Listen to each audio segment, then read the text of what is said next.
Here we'll discuss about the third lecture of chapter second, and in this lecture we'll discuss about the different terms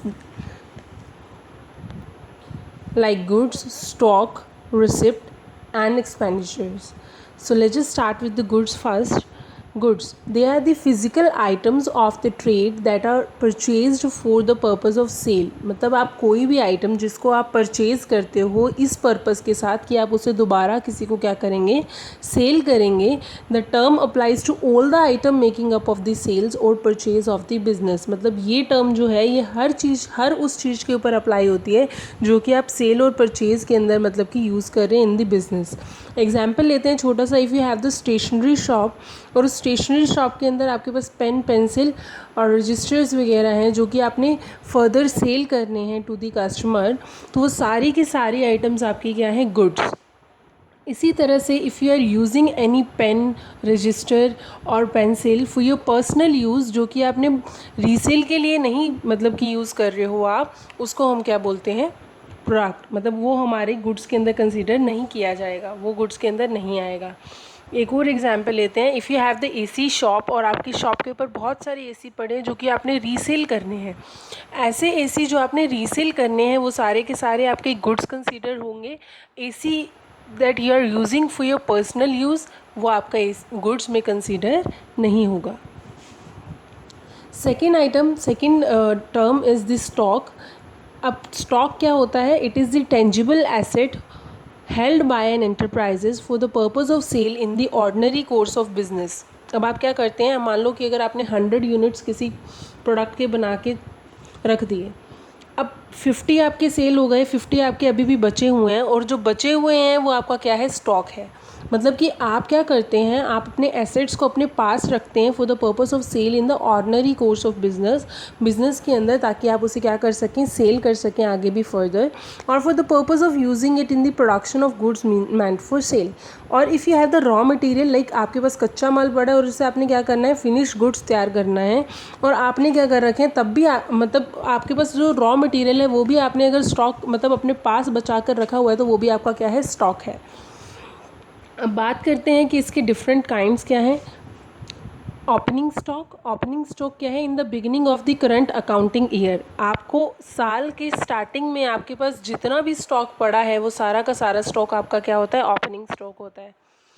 closing stock in the ending of the current accounting year. Closing stock क्या है, अगर आपके साल के and में आपके पास जितना भी स्टॉक पड़ा है वो उसको हम क्या बोलते हैं, क्लोजिंग स्टॉक बोलते हैं. Now what is the kind of stock कौन कौन से हो सकते हैं.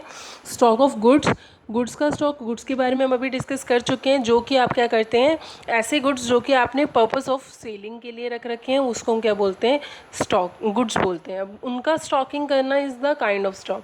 स्टॉक ऑफ रॉ मटेरियल, आप कच्चे माल को बचा कर रखते हैं ताकि उसको आने वाले टाइम में आप उससे क्या बनाएंगे, फिनिश गुड्स बनाएंगे, तो वो भी क्या है, आपका स्टॉक ऑफ रॉ मटेरियल माना जाता है. वर्क इन प्रोग्रेस क्या है कि आपने आधा प्रोडक्ट तो तैयार करके रख लिया, आधा अभी क्या है, बनना बाकी है, मतलब कि अभी प्रोग्रेस के अंदर है, प्रोसेस के अंदर है, तो उसको भी हम क्या बोलते हैं, काइंड ऑफ स्टॉक बोलते हैं, वर्क इन प्रोग्रेस को. ये तो था हमारा स्टॉक और goods. Now will talk about the receipts क्या होते हैं. It is the amount received और receivable for selling the assets, goods and services. अब रिसिप्ट वो नहीं है कि जो आपने क्या किया, सामान खरीदा और दुकानदार ने आपको क्या कर दिया, एक बिल थमा दिया, उसको रिसिप्ट नहीं बोला गया यहाँ पर.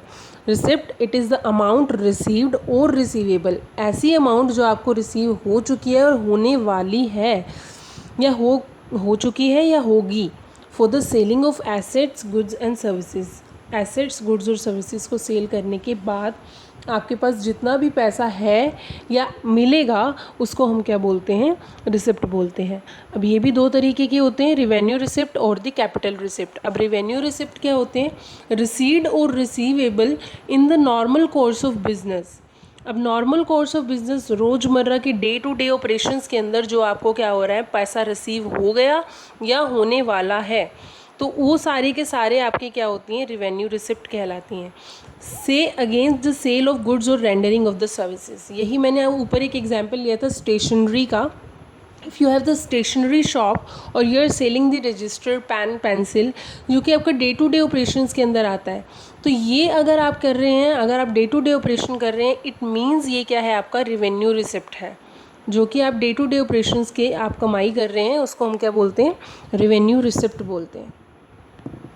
Now let's just talk about the capital receipt. Capital receipt क्या है, against the transactions which are not revenue in nature, ऐसी transaction जो revenue nature की नहीं है वो सारी की सारी आपकी capital receipt कहलाती हैं।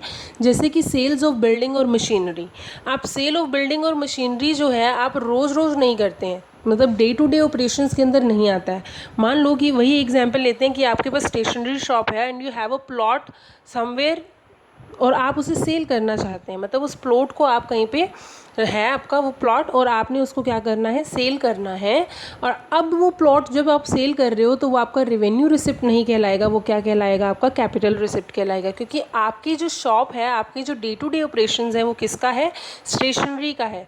But if you are selling your plot which you have extra property with you, तो वो आपका क्या कहलाएगा, कैपिटल रिसिप्ट कहलाएगा। And the next one is the expenditures. Expenditures क्या है, it refer to the amount spent or the liability incurred or acquiring assets, goods or services. क्या है कि अगर कोई आप कोई अमाउंट स्पेंड कर देते हो या कोई भी आपका लोन वगैरह रेज हो जाता है, कोई भी ऐसी लाइबिलिटी इंकर हो जाती है, और आप क्या करते हैं, कोई भी एसेट्स, गुड्स और सर्विसेज, इन तीनों के ऊपर अगर आप क्या कर रहे हैं, खर्चा कर रहे हैं, उस खर्चे को हम क्या बोलते हैं, एक्सपेंडिचर बोलते हैं। I am repeating it again, कोई भी ऐसी अमाउंट जो आप स्पेंड कर रहे हैं या कोई भी लाइबिलिटी आपकी इंकर हो जाती है, और if you are acquiring the assets, goods और सर्विसेज, मतलब आप अगर एसेट्स खरीद रहे हैं, गुड्स खरीद रहे हैं या सर्विसेज रेंडर कर रहे हैं, तो इन तीनों में लगने वाला जो पैसा होता है वो पैसा आपका क्या कहलाता है, एक्सपेंडिचर कहलाता है। That's it for today's lecture, and we'll continue further in the next lecture. Try to revise the basic terms. In basic terms से ही आपका क्या होगा, सारा का सारा बेस जो है वो क्लियर हो जाएगा।